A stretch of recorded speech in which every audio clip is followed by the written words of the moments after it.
You are responsible for your happiness. In fact, you create it, you attract it, you manifest it. You are the architect of your reality. You choose your thoughts, your perceptions, and your reaction to external forces. You possess all the tools needed to expand your awareness, to orchestrate the evolution of your consciousness, to choose happiness, to choose love. You are that powerful. Create the life you deserve. Vibrate love. Faster than a speeding bullet. I ran until my muscles burned and my veins pumped battery acid. More powerful than a locomotive. An idea is like a virus. Resilient. Highly contagious. Able to leap tall buildings in a single bound.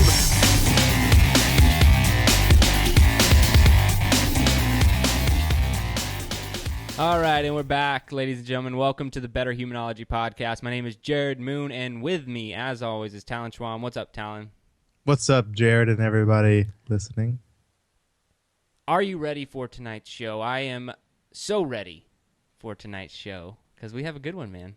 Yeah. We have a lot of things to cover. We're gonna reminisce for a minute, kind of get people ready for some things we might be bringing back to the show. But It's been a little while, huh? yeah, this is I guess, cat's out of the bag. We're gonna rehash some experiments. So if you don't know, we have a lot of new listener and subscribers to the podcast as of the last few months. And when we first started the podcast, we did interviews and stuff, and we had topics like we have now, but Yep. One of the things we did a lot of the times early on were what we call experiments, and we would test out different things in health, fitness, really every category. Psychology. Yeah, psychology. We would test out these different things. We try to treat it, as much like an experiment as we could. We'd have a before the experiment, the after. We'd have a hypothesis, all that stuff. But we kind of phased them out because we wouldn't try things that were not. We had to know like it was going to be good for us up front. That was like my main beef. I started with the experiments is like I'm not going to try something that's not good for me, like on purpose just for the podcast, And so, but we think we're gonna try out some more experiments in the future. Maybe space them out a little bit more and run longer tests. But we want to bring some of them back, and so tonight we want to cover some of those. To kind of get everyone in the right mindset where you kind of understand what they are, and we can hash those out. But that's what you're getting into today with us. But before we do that, we have all of our things. So All of our things. We have our Better Human Bullets. So I'll kick it off. Well, are you doing fitness challenge this week? I am doing a fitness challenge this week. Okay, I'll just let you. It's combo. I'll let you take fitness challenge unless I don't like. If I don't think it's challenging enough, I'll tack one on there. Knowing you probably won't think it's challenging enough. Okay, I'll keep mine in then. Okay, you go with yours, and then I'll do mine. All right, mine's really simple. The last two challenges that I've had have been basically the same kind of challenge. Go for a walk and see what you observe, basically. So kind of tracking your observations. So this is going to be down that same kind of path. Instead of going for a walk this time, you're going to go for a run, though. So, and you want it to be an extended run. Like you want it to be, distance doesn't quite matter so much in the situation. I know Jared probably doesn't like hearing that. He probably doesn't like hearing that it's not for time and it's not for distance. But come on. Probably needs to be at least a good 10, 15-minute run. I mean, I say not for time. So you're not trying to necessarily pound out a sprint as fast as you can. But it's to get a good long amount of time on your own, in nature, hopefully. You don't want to do it on the treadmill if you can. I know it's starting to get a little colder. So bundle up a little bit, but same kind of process. Go for a run this time, and then when you get back, write down some of your observations. You should start having more and more deeper, more impactful observations. We'll talk more about that next week. And if you don't, there's something wrong with you. No, I'm kidding. I like that one, man. Slow and steady, building on one off the other. But I will take the fitness challenge a little bit further. Bear walks. 200 meters bear walk. That's the fitness challenge. Pretty simple. If you don't know what a bear walk is, Google it. It's pretty fun little exercise, and you're only doing 200 meters, but it's going to burn the shoulders. It's going to be uncomfortable, and it's going to build some mental toughness, but that's not the mental toughness challenge. So get that one done. And then the mental toughness challenge for this week is working on your perception. So things happen to us each and every single day, or week, and some of them you would label in your mind as good, some that you would label as bad. Maybe you're neutral or something. So I want you to change your frame of reference that there are no good or bad things happening to you. Things are just happening. It's only your perception that will make them good or bad. And so work on your perception of things that are outside of your control. I mean, obviously you could have a catastrophic event happen, but I'm talking about the smaller things in your life that you essentially just complain about, things that you think are happening to you or whatever. Really, it's your perception that's ruining the day. It's your perception that's taking things to a negative place. So just work on your perception. It's, way more mentally challenging and can build your mental toughness, being able to realize that it's not really a good event or bad event. It's just your perception of the event. So does that make sense, Talon? Yeah, makes sense. Okay. Getting a funny face from you. I don't think you like my challenge this week. I always love your challenges. I Yeah. can't wait for them every week. Mm-hmm. Okay, and book recommendation, I'm going to go with The Miracle Morning. Pretty good book. It's all about morning routines. Who wrote it? Hal Elrod, Okay. I believe, yes. And I listened to that book. I don't think it was very long because I finished it pretty fast. And it's just about morning routines, and he has some suggestions for things you can do and how to set it up. And I am a morning routine guy, but I really liked the way he put it together, and I think it could help a lot of people who maybe struggle with because the biggest thing you need for having a morning routine is a why. If you don't have a why, then it's kind of just like, why the hell am I waking up early? And once you kind of get that answered, and I feel like that's the biggest thing he does in the book is help you answer that why. So The Miracle Morning, go check it out. It make you better. Boom. Boom. All right, man. One more announcement before we get into the show. If you haven't already, go ahead and head over to iTunes, leave us a 5-star review and a positive comment, and for a few more weeks, you will be entered into the barbell giveaway. So that barbell giveaway will be shipping out in December, and if you are on the list of reviewers, you are entered in for that giveaway. And then also head on over to betterhumanology.com, sign up for the Better Human Challenge, get the first 3 days. If there's any confusion about when you type in betterhumanology.com, it's okay. Just go there and enter in your email address and your name, and you're going to be challenged mentally for the next 3 days. That's all that matters. Plus, you'll sign up to keep up with us a little bit. Yeah, you'll start getting emails about all sorts of stuff, including how to get tougher mentally in the 21-day Better Human Challenge, and you'll get emailed when we have new episodes. All right, man, over to you. I'm hyped because I think for me, nostalgia is one of my favorite feelings. I don't know. It's like something I'm one of those people that I grew up all over the place, so I like to still drive around to some of the old houses that I grew up in, and like just kind of feel what it was like to be in that situation a little bit. I don't know if it makes you better, if it's a negative thing. Maybe it, in the long run, I'm not moving on fast enough. But it's something that I always like to revisit. So for me, I'm excited about talking about some of the experiments we did in season 1 because it feels like it's been years and years, even though it was just last season. But so I'll just throw out one of our experiments, go down the list, and we'll just talk about if we're still doing it, what we thought about it, if we would do it again, what we would change, maybe those kind of things. You down?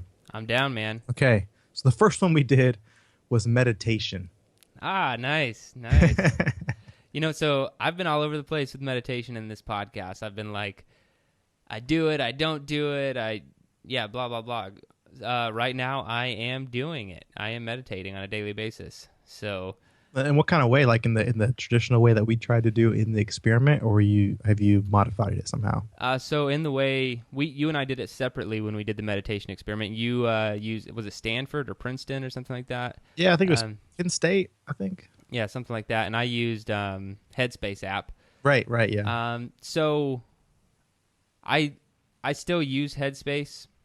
Well, let's see. Like I said, I've been meditating lately, and I have been cycling off of using Headspace and just using another app I have. It's called Brain FM, and they have meditation, basically music. It has a guided one, but I just do the unguided, and it just plays basically sounds while you meditate, and I like that better. I think maybe I've taken the training wheels off on meditation. Don't really need somebody talking me through the whole thing. So yeah, still doing it, man. I think it's positive. Like I said, I bounce all over the place with meditation and its benefits, but right now it's getting another solid try. How about you? Yeah, I think my kind of meditation hasn't ever changed. I think I talked about it on that show I mean, because I did seriously like straight up traditional guided meditation every time. Like it was, a voiceover telling me, okay, what to do next, how to breathe, kind of what to focus on, and I liked it, but I didn't implement it. I kept going with my type of meditation, which wasn't so traditional. It's using the same techniques, but it'd be oftentimes like I think, like I said on that, even on that show, it'd be like before I go to bed and laying in bed and using some of those techniques, or maybe as soon as I wake up, kind of the same type of thing. So for me, I've continuously kept it up, and really since that experiment, it hasn't altered my. I did want to ask you, do you think the type of meditation you were doing, like back then when it was kind of I know you had tried it before, I think before that experiment, but has it changed? Has maybe the depth that you get to during your meditations, is that any different, or is there anything process wise going on differently kind of once you're in that moment? To be honest, no, because I don't think that I was consistent enough to be like, here's a year plus later and I'm still meditating. Like I said, Right. I use it and I don't use it. So no, I don't think that it's necessarily any different. It really, because I think it's different. It's drastically different day to day. Like Okay. some days it's like really easy to just like chill and not have my mind racing.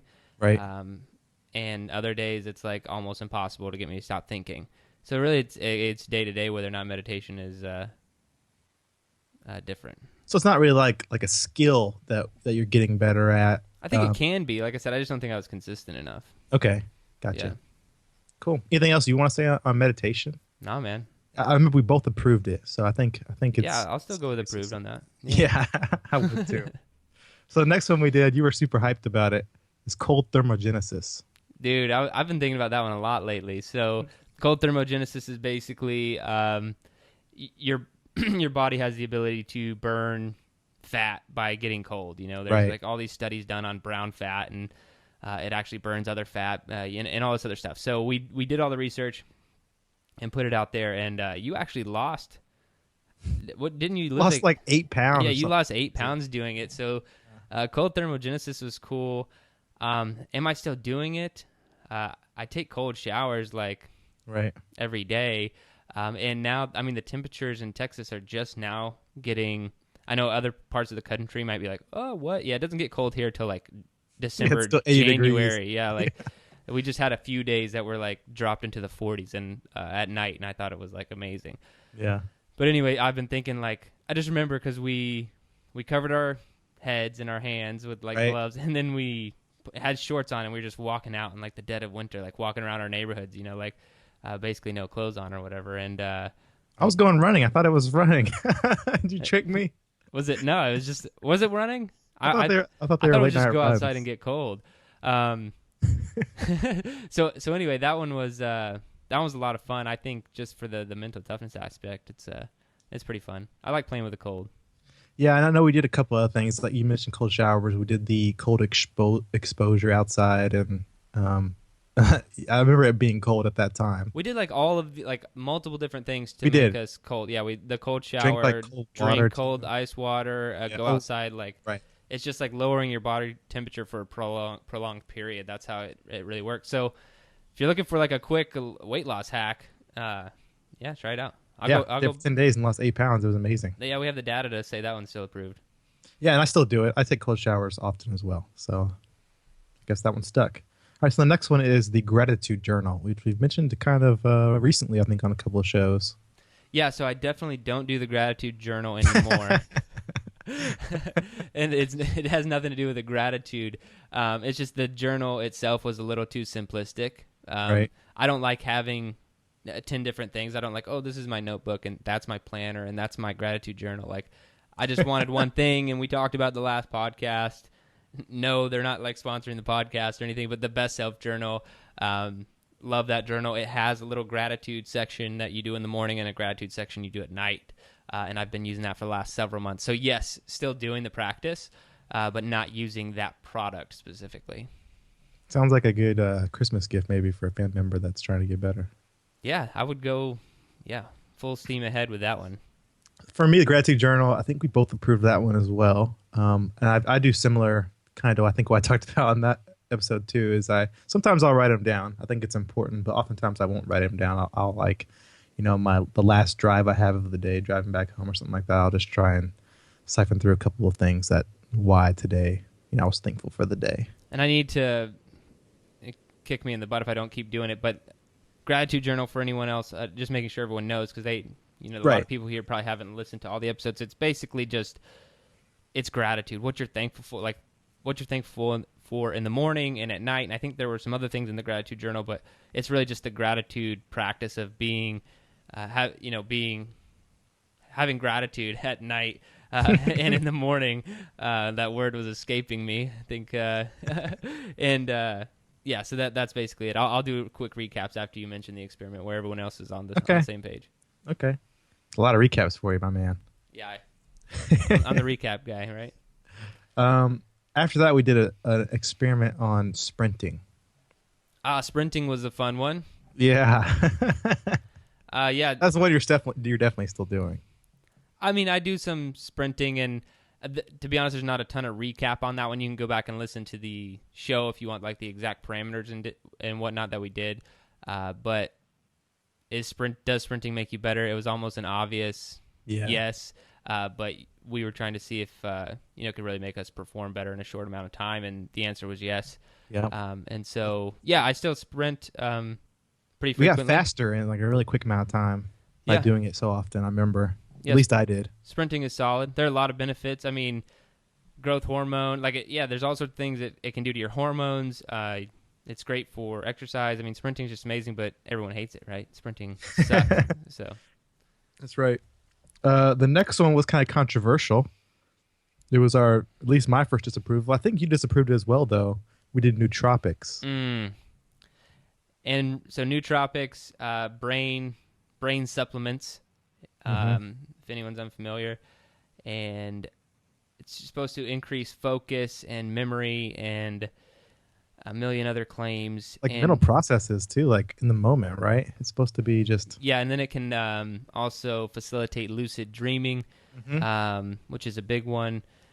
And so nootropics, a lot of people swear by them, and I actually updated everyone. I think this is just a few episodes ago.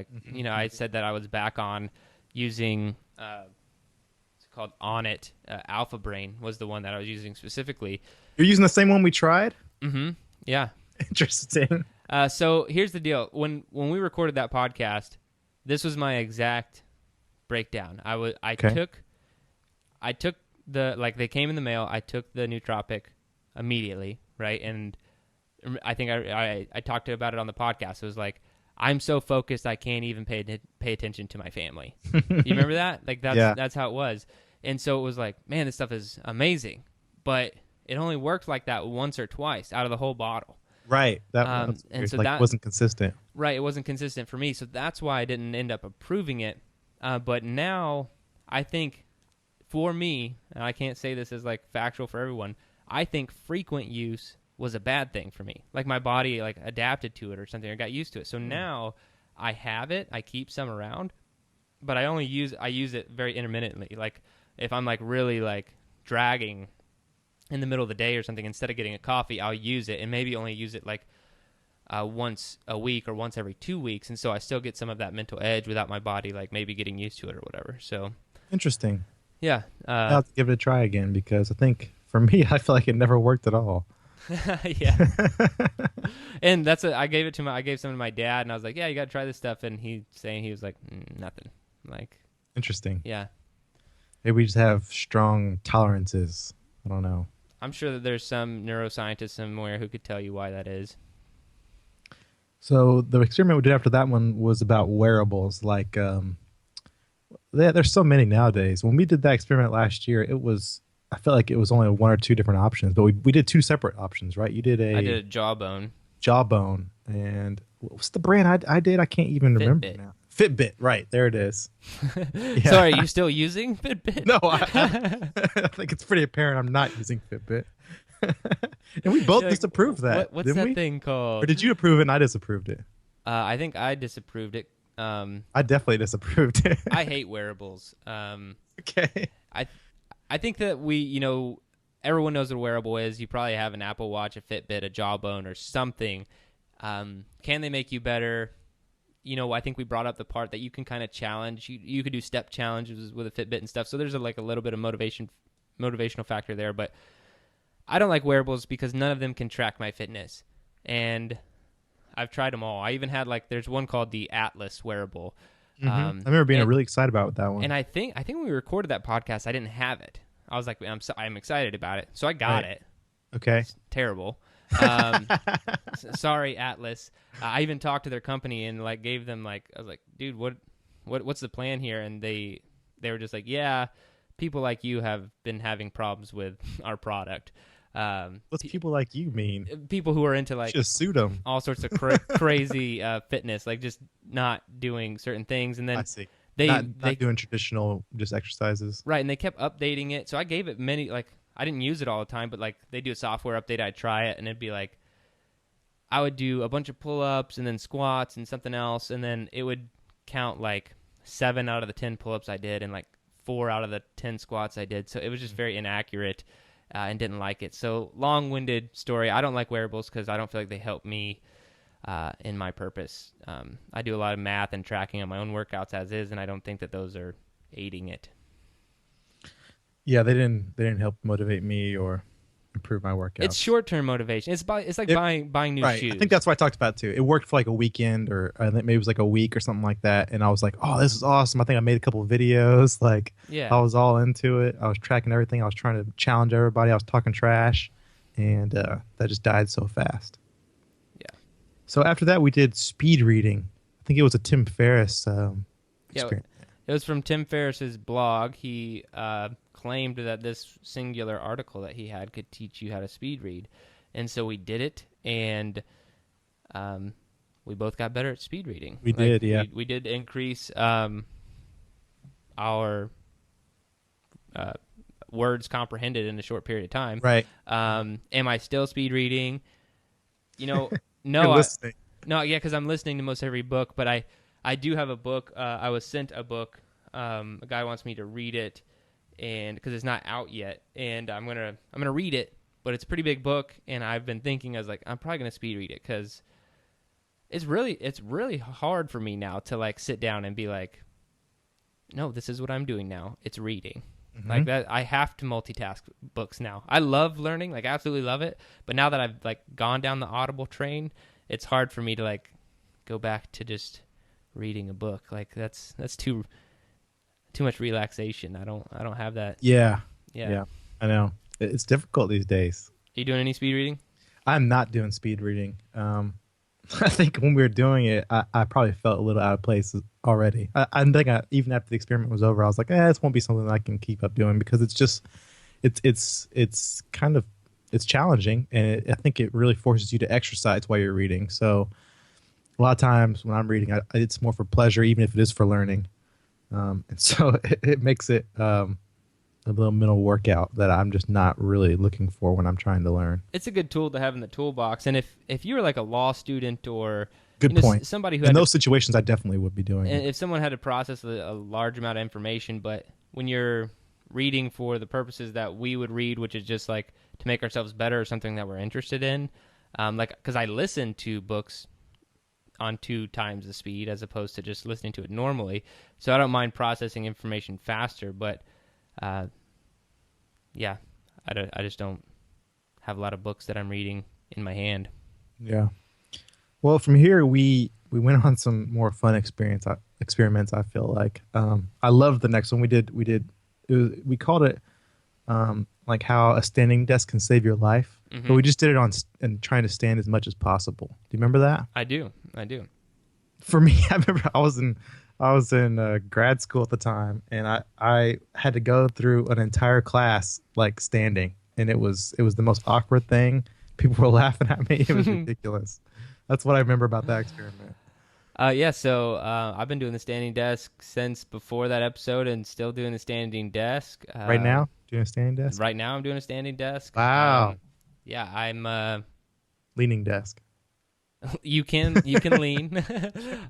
So, no, it's great. My dad actually got my dad on the standing desk train too, and it's great. And there's a ton of science and research behind it on burning more calories, making your brain more engaged, because your brain actually kind of shuts off when you sit down for too long. It's not as productive or active as it should be, and that's why standing is so good.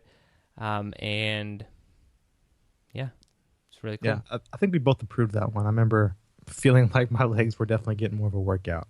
It's pretty cool. And there's a company or charity out there, Stand Up Kids, and they're actually trying to replace all the desks in schools with stand-up desks for kids to help combat the childhood obesity epidemic. So cool organization if you feel like you're in the giving mood this holiday season. That one. Yeah.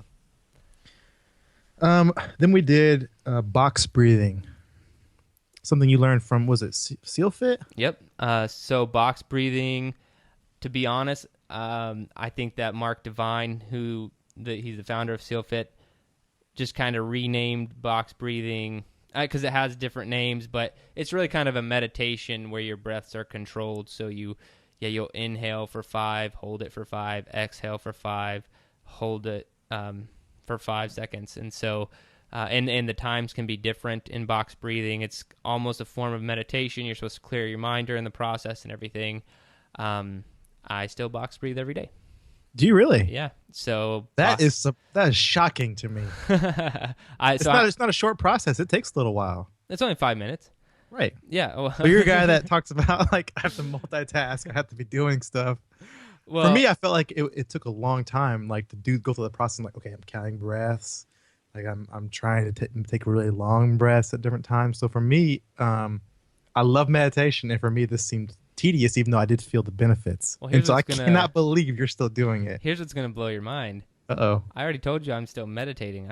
I'm box breathing and meditating separately every day. Wow. Yeah. Wow. Blowing your mind right now. You are. That's what I'm trying to do. Better human every day. All right, so next we did morning routines. So guess where I meditate and box breathe? During my morning routine. These all together? Did you just set this up for me? No. No, so I think I mentioned the Miracle Morning book this earlier in the podcast. Highly recommend that book for having a morning routine. And if you need help putting together a morning routine, start with that book.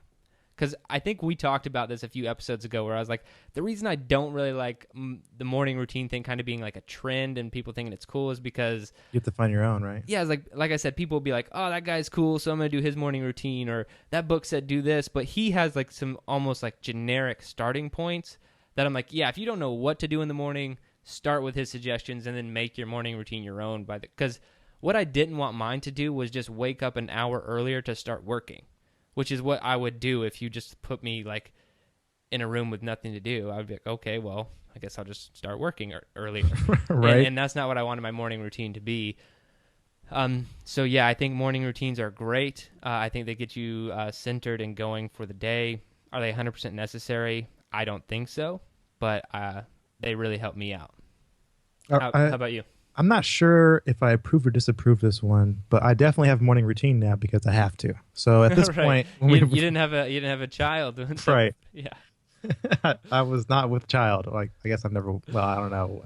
That's not the right way to say that, but I did not have any kids at the time. With child. Right. So, morning routine wasn't necessary. It could be a whenever routine.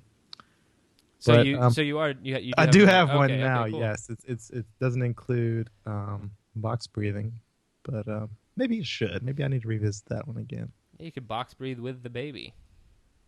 Yeah, she might get scared. She It's might kind not of like it. like sounds like you're hyperventilating sometimes. It's a little scary. It is. After that, my absolute favorite one, your probably most favorite one as well. We did adult coloring books. Yeah, that one was good.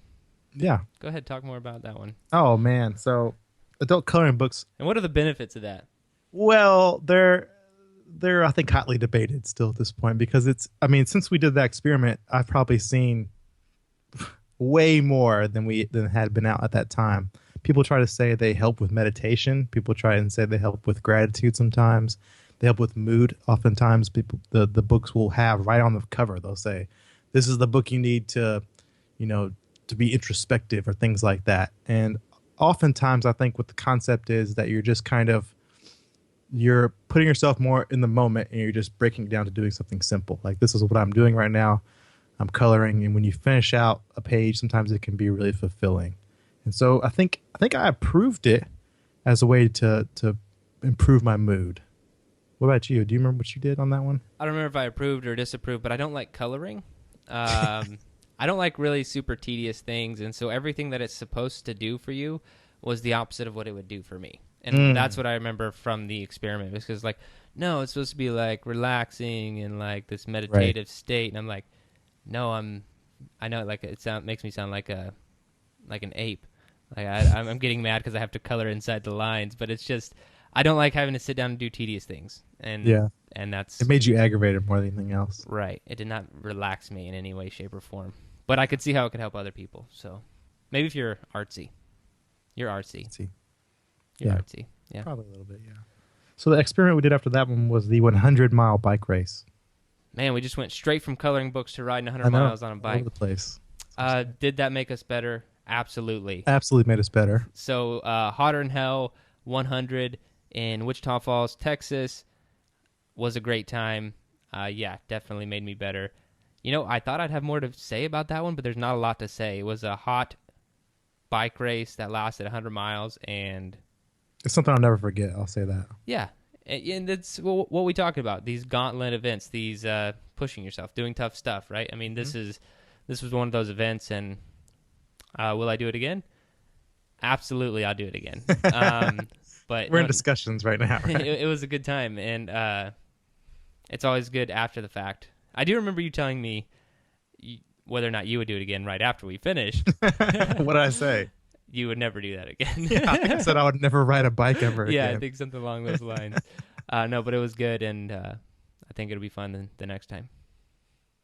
If I have a next time, I think it'll be a blast. But I have not ridden a bike since that race, I'll say. So after that, we went on something a little bit more light again. We did red light therapy.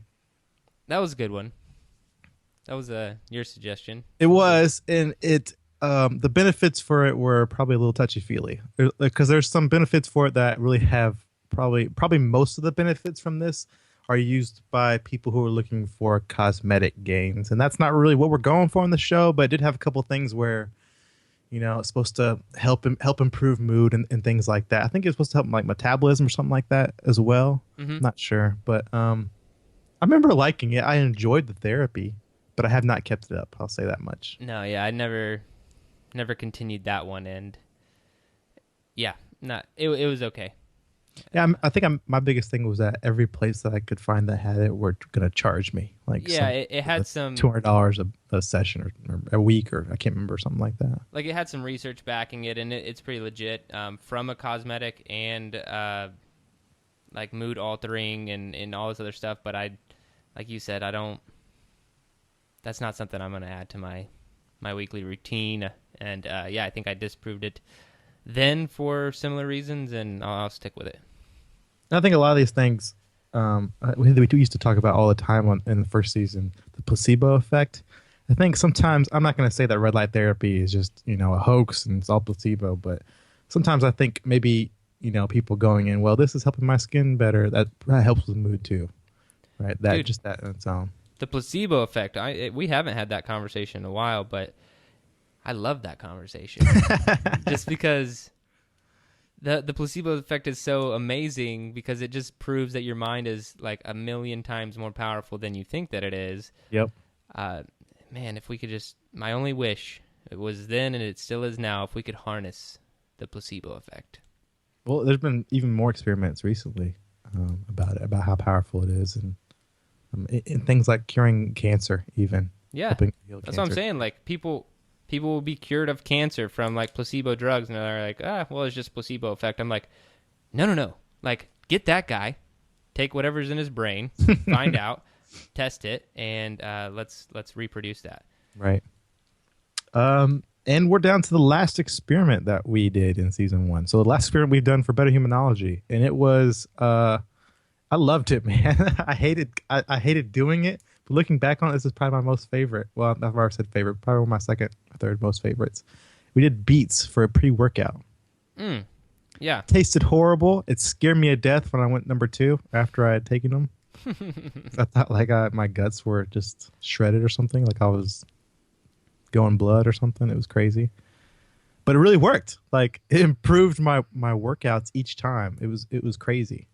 Yeah, I think I love that. Beets. Yeah, I wrote an entire article on that, using it as a pre-workout supplement. There are so many studies backing how it activates, or how the nitrate activates with your saliva and then turns into nitric oxide, and that's what a lot of people are trying to get in their pre-workout supplements for the pump and blood flow and all this other stuff. And it's amazing that you can do it naturally. That's why I love the beets thing. And it's they're like, you could just Google beets pre-workout studies or whatever, and they did some significant studies on cyclists and runners and all sorts of stuff, proving that it's an amazing pre-workout supplement. Obviously not from a caffeinated like jacked 3D standpoint, but just performance overall.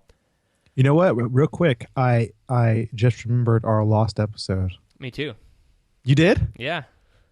Does it have something to do with coffee? Yes. Yeah. Wow, Man. that's crazy. Yeah, I was like, wait. I was like, when is he gonna bring up the coffee episode? Right. Yep. So bulletproof coffee was another experiment we did. Yeah. So if you haven't heard about bulletproof coffee, putting a little butter in the coffee, putting a little coconut oil in the coffee, blending it up. Yep. I kept a secret from you. I add a little cinnamon to mine. What? Yeah. It never tasted very good, but sure it tasted much better with some cinnamon. So are you still doing bulletproof coffee at all? I haven't done it in a while, but it's definitely a part of my life. I've implemented it as a part of my life. So I use it for special occasions, though. Like if it's a day that I've got something really important to do, like I'm going to do like an interview, or I'm going to go, give a speech or something like that. I will oftentimes do the bulletproof coffee like right before I leave the house or something like that. And it's such a, I feel like the effects are so powerful. I've actually got my wife doing it for certain days that are kind of big days, because it really starts you off with like a kick, and I feel like it carries for a long time. And it's not just energy, but I feel like it's focus as well. And so bulletproof coffee is definitely a big part of my life now. Awesome, man. That's really awesome. Yeah, I'm kind of the same way. I cycle on and off a lot of these things, I think, just because I don't know if I'll ever do anything for like every day forever. Yeah. Especially when it comes to food or nutrition in general. You get tired of things and whatnot, but bulletproof coffee, I probably have some, if not every month, every other month, like I'll cycle on and off of it. For the same reasons. Yeah, it keeps you satiated for such a long time. The mental focus, it's really good stuff. Well, that is our breadth of experiments we did. So get hyped. We're going to do some more coming up. 2017, we're not going to finish out this year with episodes, but we're going to do some in 2017. So be looking for those. And also, you guys throw out questions often, and we really appreciate those now. But if you want to throw out some ideas for experiments, hey, by all means, throw them out there. Awesome. Yeah. I would love We should just do that. Yeah, we'll have. Is Murph an experiment that I'm doing? Is that like do I conclude at the end of 52 weeks? Like That's definitely some sort of experiment. Did you have a hypothesis beforehand? I had a hypothesis that it would make me fitter. Well, We'll see. I can actually test that, so we'll see. No, all right. That's all we got. Again, if you want to be entered into the barbell giveaway, go ahead and head on over to iTunes. Leave us a 5-star review and a positive comment, and you are entered in. And for everyone who has left a review, positive comment, I really appreciate it. You guys are awesome. I love reading those. And also sign up for the newsletter, betterhumanology.com. Don't be confused. You're going to get your 3 days of challenges, and you're also going to get notified of our new episodes.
Your best.